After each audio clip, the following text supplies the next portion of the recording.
अगर ये मांस गाय का हुआ तो फिर क्या कार्रवाई होगी? हाँ जी, तो आपके पास जहाँ से मांस खरीद के लाए हैं आप You are maligning the character of the nation by saying that Muslims are not safe in India. जनपद मैनपुरी के बेवर थाना क्षेत्र की चौकी नबीगंज क्षेत्र में अवैध मांस की सूचना पर एक कंटेनर को पकड़ा गया, जिसके अंदर से 22 टन मांस बरामद हुआ है। हालांकि पुलिस ने मौके पर खाद्य सुरक्षा विभाग की टीम को बुलाकर मांस का सैंपल कराया। बेवर टोल पे प्राप्त सूचना के अनुसार जो डायल 112 की सूचना थी, इस पे इस बात की सूचना थी कि ये एक कंटेनर है जिसमें अवैध रूप से मीट की सप्लाई हो रही है। इस सूचना पर पुलिस ने इस कंटेनर को इंटरसेप्ट किया है। ये कंटेनर सिलीगुड़ी पश्चिम बंगाल से आ रहा था और ये न्यू दिल्ली की तरफ जाना है इसको। एक व्यक्ति को कुछ व्यक्तियों द्वारा रोका गया तथा उस पर प्रतिबंधित पशुओं के मांस ले जाते हुए आरोप लगाते हुए से के साथ मारपीटाई की गई। सूचना पर तत्काल थाने और चौकी पुलिस मौके पहुंचती है। एक तरफ सरकार कहती है अल्पसंख्यक यानी कि मुसलमान सुरक्षित है, दूसरी तरफ गाजियाबाद की तस्वीरें क्या कहती हैं, आइए आज हम आपको यही बताते हैं। देश में अल्पसंख्यक पूरी तरह सुरक्षित है, ये दावा केंद्र सरकार के अल्पसंख्यक मामलों के मंत्री किरण रिजिजू कई मंचों से कर चुके हैं, लेकिन सवाल ये है कि क्या ज़मीनी तस्वीर भी यही कहती है? You are maligning the character of the nation by saying that Muslims are not safe in India. आइए उत्तर प्रदेश के गाजियाबाद चलते हैं। जी हाँ, उत्तर प्रदेश के गाजियाबाद से सामने आया एक वीडियो फिर वही पुराना सवाल खड़ा कर रहा है। एक मुस्लिम युवक सिर्फ गौ मांस होने के शक में भीड़ के बीच घेर लिया जाता है, डंडों से पीटा जाता है और कानून आने से पहले भीड़ फैसला सुनाने लगती है। नमस्कार दोस्तों, मेरा नाम हैदर अब्बास नकवी है और आप लोग मुझको इस वक्त दा स्वतंत्र पर देख रहे हैं। कहानी दिल्ली राजधानी से चंद किलोमीटर दूर गाजियाबाद की है। जी हाँ, एक युवक को पीटा जा रहा है क्योंकि शक है लोगों को, पीटने वालों को, कि ये गौ मांस लेकर जा रहा है।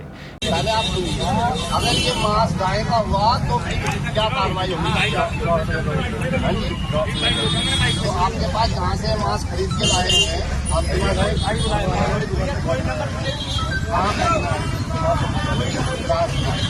तो आप कैसे बाइक पे कैसे बैठोगे? कोई पॉइंट है, आप कोई गंदा मांस अगर जो होता है उसको फेंकने की प्रतिक्रिया क्या होगी?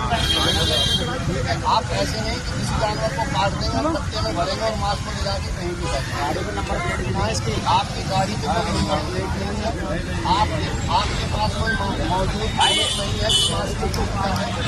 गाय काट के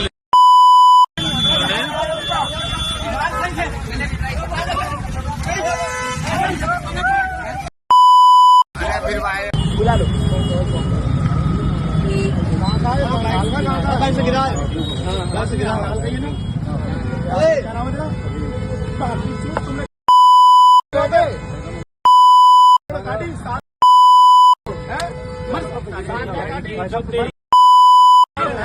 जी हाँ, उत्तर प्रदेश के मैनपुरी में 22 टन। अब हम आपको बताते हैं कि ये गाजियाबाद में तो पिटाई हो रही है और इसी दौरान उत्तर प्रदेश के मैनपुरी चलते हैं। जी हाँ, मैनपुरी में 22 टन, सुनिएगा, 22 टन प्रतिबंधित गौ मांस बरामद होने का मामला सामने आता है।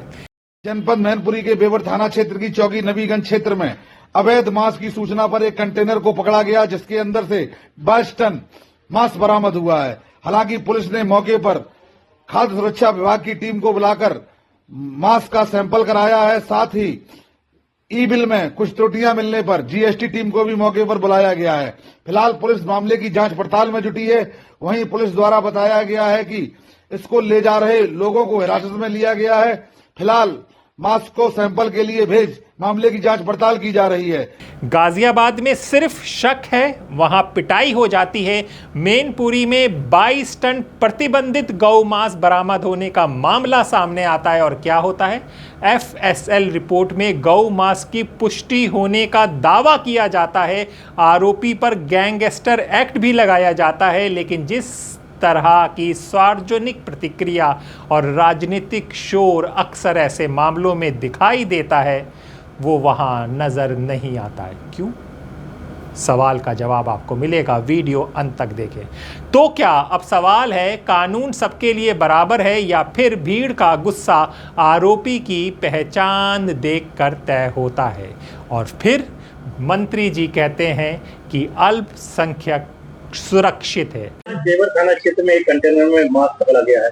कितना मास्क था और कहां से कहां ये ले जाया है, तो पकड़ ले। बेवर टोल पे प्राप्त सूचना के अनुसार जो डायल 112 की सूचना थी, इस पे इस बात की सूचना थी कि ये एक कंटेनर है जिसमें अवैध रूप से मीट की सप्लाई हो रही है। इस सूचना पर पुलिस ने इस कंटेनर को इंटरसेप्ट किया है। ये कंटेनर सिलीगुड़ी पश्चिम बंगाल से आ रहा था और ये न्यू दिल्ली की तरफ जाना है इसको। इसमें अभी तक की जो जांच है उसमें जो इसका ई-वे बिल है उसमें इसमें लगभग 15 लाख रुपए का सामान है और इसके अनुसार इसमें फिश प्रोडक्ट है। जब इसमें अंदर थोड़ी सी जांच की जा रही है तो जो इसके कंटेनर के अंदर जो रैपर्स हैं उसमें बफेलो मीट है, तो थोड़ा सा इसमें शंका है कि जो ई-वे बिल है उसमें और जो अंदर इसके अंदर जो सामान है उसमें कुछ डिफरेंस है। इस आधार पर जीएसटी की टीम को भी बुलाया जा रहा है और जो हमारी टीम फूड प्रोडक्ट वाली है उनको भी सैंपलिंग के लिए बुलाया गया है और इसमें पूरी जांच की जा रही है। जो भी तथ्य और साक्ष्य सामने आएंगे उसके अनुसार विधिक कार्रवाई की बात करें तो इसमें कितना क्विंटल मांस है? जो इसमें जो इनका ई-वे बिल है उसके हिसाब से लगभग 22 टन इसमें मीट है और जिसकी कीमत जो ई-वे बिल है उसके अनुसार लगभग 15 लाख रुपए। अच्छा, तो इसके अलावा किसी गिरफ्तार वगैरह इसमें किया गया है? अभी इसमें पूछताछ की जा रही है, जानकारी की जा रही है और जो भी तथ्य प्रकाश में आएंगे यदि वो विधि विरुद्ध होंगे तो निश्चित रूप से इसमें अग्रिम कार्रवाई की जाएगी। आइए पूरे मामले को समझते हैं। जी हाँ, क्या हुआ था गाजियाबाद में? ये घटना गाजियाबाद के कविनगर थाना क्षेत्र शास्त्री नगर इलाके की बताई जा रही है। रिपोर्ट के अनुसार डासना निवासी सलीम नाम का युवक एक बोरे में पशु अवशेष लेकर जा रहा था। आरोप है कि इसी दौरान कुछ लोगों ने उसे रोक लिया। उन लोगों को शक था कि बोरे में गौ मांस है, शक था। इसके बाद कथित तौर पर सलीम के साथ जो होता है वो वीडियो में आप देख सकते हैं, किस तरह मारपीट की गई। वायरल वीडियो में कुछ लोग उसे घेर कर पीटते हुए दिखाई दे रहे हैं। वीडियो ब्लर कर हम दिखा रहे हैं क्योंकि कम्युनिटी गाइडलाइन है यूट्यूब की, इसलिए। लेकिन ये तस्वीरें आपको विचलित भी कर सकती हैं, थोड़ा संभल कर देखिएगा।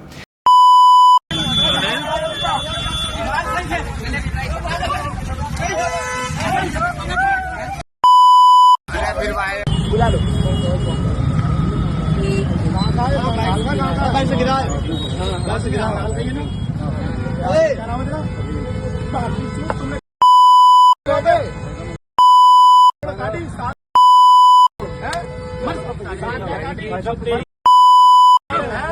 जी हां, सूचना मिलने पर पुलिस मौके पर पहुंची और युवक को भीड़ से बाहर निकाला। पुलिस ने मांस के नमूने जब्त कर लिए, फॉरेंसिक जांच के लिए भेज दिए गए। अभी तक वीडियो बनाने तक कोई भी आधिकारिक रूप से ये पुष्टि नहीं हुई कि बरामद मांस गौ मांस था या नहीं। यानी जिस आधार पर भीड़ ने हमला किया उसकी पुष्टि भी अभी तक नहीं हुई है। आज दिनांक 6 जुलाई 2026 को थाना कविनगर को समय करीब 9:30 सुबह जरिए दूरभाष सूचना प्राप्त होती है कि डायमंड फ्लाईओवर के पास एक व्यक्ति को कुछ व्यक्तियों द्वारा रोका गया तथा उस पर प्रतिबंधित पशु के मांस ले जाते हुए आरोप लगाते हुए उसे के साथ मारपीट की गई। सूचना पर तत्काल थाने और चौकी पुलिस मौके पहुंचती है तथा बोरे में रखे मांस को अपने कब्जे में लेती है तथा उसे संबंधित पशु चिकित्सक को बुलाकर शंका परीक्षण हेतु कर जांच को भेजा जा चुका है तथा जिस व्यक्ति पे आरोप है उसे हिरासत में लेकर पूछताछ की जा रही है। संपूर्ण घटनाक्रम में समस्त तथ्यों की जांच पड़ताल कर अग्रिम वैधानिक कार्रवाई की जा रही है। हम आपको बता दें कि गाजियाबाद में भी वही मामला हुआ था जब 2 बच्चे कुछ वेस्ट अपने मदरसे का फेंकने जा रहे थे और वहाँ की कॉरपोरेटर ने उनको रोक लिया था। उसके बाद तो मदरसे के जो हेड थे उनको अरेस्ट भी किया गया। तो गाजियाबाद में ये सब चल रहा है। तो इससे सबसे बड़ा सवाल क्या उठ रहा है दोस्तों, अगर किसी व्यक्ति के पास प्रतिबंधित मांस मिलता भी है तो क्या उसे सड़क पर पीटने का अधिकार किसी भीड़ को मिल जाता है? भारतीय कानून साफ कहता है कि अपराध की जांच पुलिस करेगी, अदालत फैसला सुनाएगी। लेकिन पिछले कुछ वर्षों में बार बार ऐसे मामले सामने आए हैं जहां शक के आधार पर भीड़ ने कानून अपने हाथ में ले लिया। क्यों लिया? क्योंकि जिसको वो पीट रहे थे वो एक धर्म से ताल्लुक करता था। वो धर्म क्या था? वो धर्म इस्लाम था और पिटने वाले का नाम मुसलमान था। इसलिए ये सब हो रहा है। अब ये चर्चा आम हो गई है।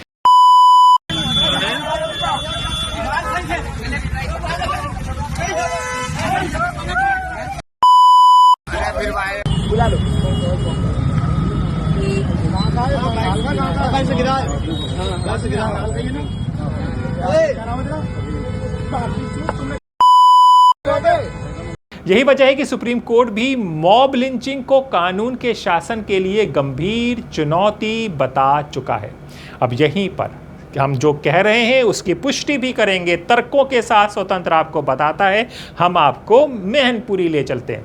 इस बीच उत्तर प्रदेश के मैनपुरी के बेवर इलाके में एक और मामला सामने आया। नवीनगंज टोल प्लाजा पर एक ट्रक से लगभग 22 टन प्रतिबंधित मांस बरामद किया गया। पुलिस के अनुसार मामले की जांच के बाद एफएसएल रिपोर्ट में गौ मांस की पुष्टि हुई और मुख्य आरोपी, नाम सुनिएगा, मुख्य आरोपी सौरभ सरीन, जी हां नाम सुनिएगा, क्योंकि वहां पर गाजियाबाद में कौन था? गाजियाबाद में सलीम खान था और यहां पर सौरभ सरीन था। तो मामला पूरा बदल गया। जनपद मैनपुरी के बेवर थाना क्षेत्र की चौकी नबीगंज क्षेत्र में अवैध मांस की सूचना पर एक कंटेनर को पकड़ा गया, जिसके अंदर से 22 टन मांस बरामद हुआ है। हालांकि पुलिस ने मौके पर खाद्य सुरक्षा विभाग की टीम को बुलाकर मांस का सैंपल कराया है। साथ ही ई बिल में कुछ त्रुटियां मिलने पर जीएसटी टीम को भी मौके पर बुलाया गया है। फिलहाल पुलिस मामले की जांच पड़ताल में जुटी है। वहीं पुलिस द्वारा बताया गया है कि इसको ले जा रहे लोगों को हिरासत में लिया गया है। फिलहाल मांस को सैंपल के लिए भेज मामले की जांच पड़ताल की जा रही है। तो सौरभ सरीन के खिलाफ गैंगस्टर एक्ट के तहत कार्रवाई की गई। अब समझिए, अगर ये मामला इतना बड़ा था तो फिर सवाल उठ रहे हैं कि जिस तरह का राजनीतिक माहौल और सार्वजनिक आक्रोश दूसरे मामलों में दिखाई देता है, वैसा यहाँ क्यों नहीं दिखा? दोस्तों, ये सवाल सोशल मीडिया पर लगातार पूछा जा रहा है। तो अब सवाल उठता है, क्या 2 अलग अलग पैमाने हैं? मंत्री जी के हिसाब से तो नहीं है, लेकिन जो ज़मीन की रिपोर्टें दिख रही हैं उससे आप लोग खुद जज कर सकते हैं। यही वो सवाल है जिस पूरे विवाद के केंद्र में है। जब आरोपी मुस्लिम होता है तो अक्सर सोशल मीडिया पर पहचान पहले वायरल होती है और जांच बाद में। लेकिन जब आरोपी किसी दूसरे समुदाय से होता है तो चर्चा अपेक्षाकृत कम दिखाई देती है और फिर कहा जाता है कि वो अपराधी है और कानून उसको सज़ा देगा। वहाँ पर कानून सज़ा देगा, जो कि नियम है और कानून को ही सज़ा देनी चाहिए, यही हम कहते हैं। लेकिन जब शक के दायरे में मुसलमान होता है तो भीड़ न्याय करने लगती है। ये धारणा सही है या गलत, इस पर बहस हो सकती है, लेकिन ये भी सच है कि कानून का पैमाना व्यक्ति की पहचान नहीं, उसके अपराध से तय होना चाहिए।